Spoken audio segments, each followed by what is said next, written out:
playing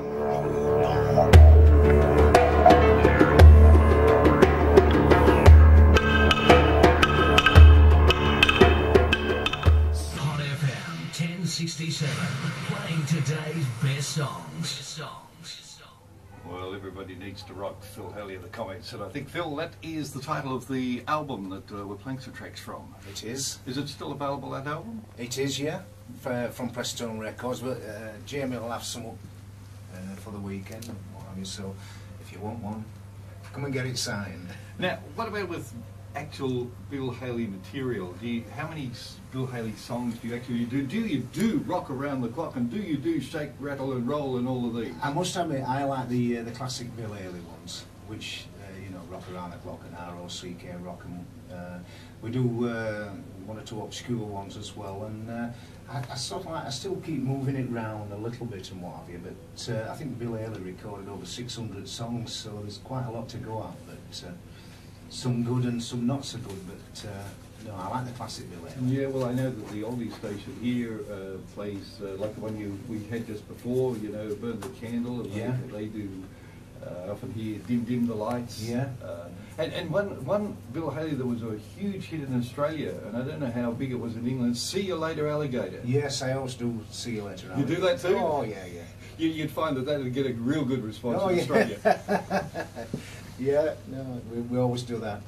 Saints, rock and roll, things like that, you know, I like it. But the other songs you also seem to do in how you've interpreted, and you've got it very, very close, is the Bill Haley style. Yeah, we just get that sound, but probably the latest CDs, a little bit more of myself in it as well, but we try and keep that Bill Haley, you know, the sax and guitar harmony sound, and as you say, the drum sound. And now, do you write any of your material yourself? It's most of the stuff that, yeah, on the first CD, I think there's 8, maybe 10 of his own, and on the latest CD, there's a good few of his own, 8, 10 on there as well.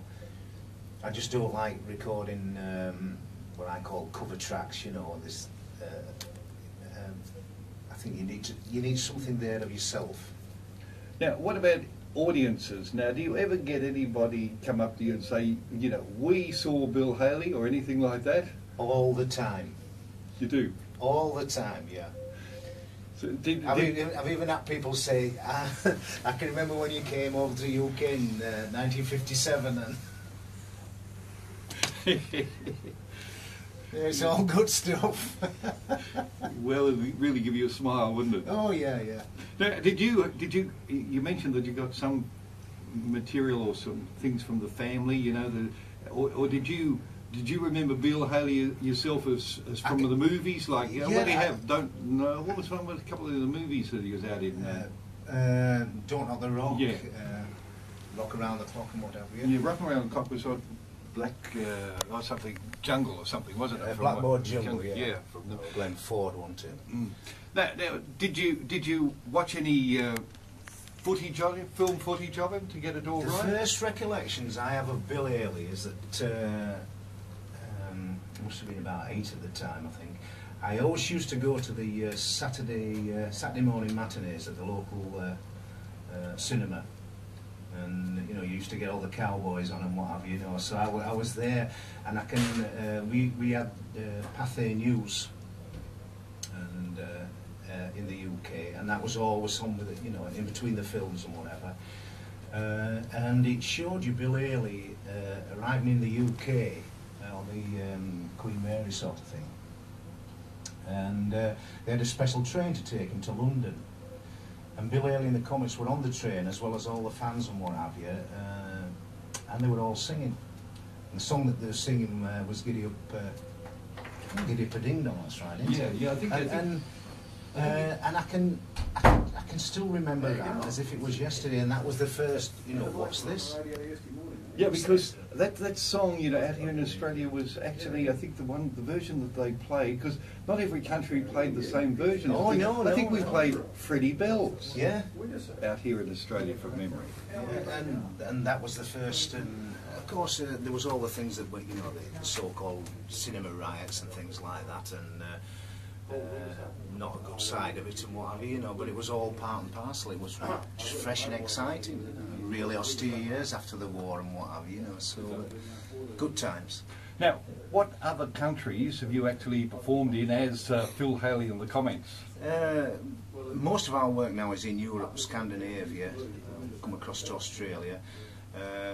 We'll be, I think we'll be in America later this year and what have you, you know, and see what we can do out there and what have you. So you haven't been to the States before? No, we haven't. No, we did have a tour booked, and it was cancelled at the last minute. We had a full itinerary, and all of a sudden it was cancelled.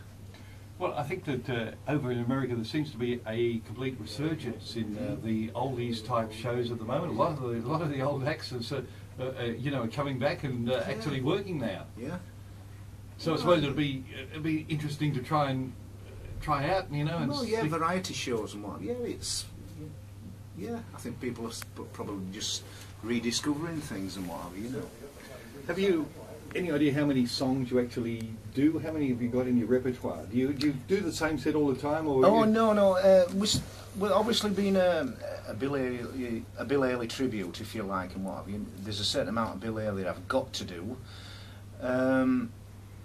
And then what I usually do is I just filter one or two of my own songs in as well, and then I'll sort of like just rotate them a little bit, and then we'll do a new Bill Haley song and what have you. So we try and keep it fresh that way, but we've got to stick to a format as well, a basic format.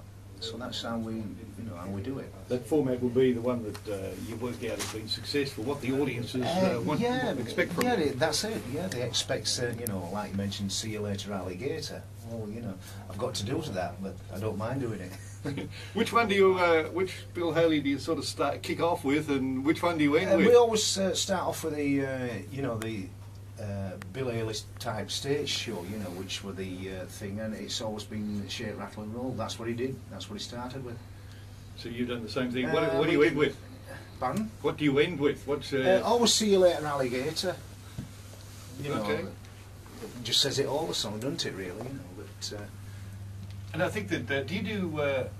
You might have been on YouTube. I saw a version of "Rip It Up" because Bill Haley did do a version. Yeah, they did. Yeah, do you play that very often? Yeah, I do Rip It Up. Yeah. I've got to ask you, how did you come up with the name of Phil Haley and the Comets? Yeah. because the original one, Bill Haley and the Comets, was such a great play on words, wasn't it? Like Haley's Comet. Yeah. That is exactly what it is. It's just a play on words, and obviously you can't use, you know, Phil Haley and his comets, or Bill Haley and his. You just can't. You can't do that. So you've got to tell people what it is, with a smile on your face and what have you. And people usually work it out for themselves. You know, sometimes it takes 2 or 3 minutes to click, but eventually it gets through. Oh, come on, tell me, who thought of it? I did. Apologies. No, I think it's wonderful. You know, like when the name first came through, you know, like it had to put anyone that, you know, that was into 60s music, it has to put a smile on their face. Yeah. But no, so you know, and people associate us with that now, you know, so it's good. Going to play another track from Phil Haley and the Comets.